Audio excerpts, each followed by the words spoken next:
Hello everyone, কেমন আছেন সবাই? জানি অনেকদিন ভিডিও দেওয়া হয়নি, কেন বলুন তো? কারণ অনেকগুলো কাজ করছিলাম, যেগুলো ধীরে ধীরে আপনারা বড় ভিডিওর আকারে পেয়ে যাবেন। লাস্ট ভিডিওতে আমি দেখিয়েছিলাম এখানে আমি সার তৈরি করেছি মুরগির পায়খানা দিয়ে। তারপরে এর উপরে আমি লাল শাকের বীজ বুনে দিয়েছিলাম। যেগুলোই লাল শাকের বীজ মানে গাছ হবে সেগুলোই আমি আদা লাগাবো, আর না হলে আমি আদা লাগাবো না। কারণ যদি লাল শাকই না হয় তাহলে কিন্তু এখানে বুঝতে হবে যে সারটা তৈরি হয়নি।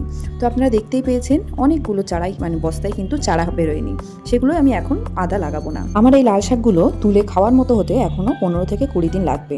তার মধ্যে আমার এই আমড়া গাছে পুরো পাতা ভরে যাবে, ফলে নিচেটা ছায়া হয়ে যাবে। আর তারপরে যখন আমি আদা লাগাবো তখন কিন্তু আমার আদার গ্রোথ খুব সুন্দর হবে। মেনলি আদা রোদে হয় না, আদার জন্য একটু ছায়া একটু রোদ এমন জায়গা লাগে। আর আদা লাগানোর সব থেকে ভালো সময় হলো মার্চ আর এপ্রিল মাস। তো আমি একটা বস্তা থেকে দুটো ফলন পাবো। প্রথমে লাল শাক খেয়ে নেব, তারপরে এতে আদা লাগিয়ে দেবো। আর আপনাদের যাদের ছাদ একদম ফাঁকা পড়ে আছে, বেশি রোদ হয় না বলে কোনো গাছ লাগাতে পারছেন না, তারা এমন ছাদে আদা চাষ করতে পারেন। খুব সহজে আদা হয় ছাদে।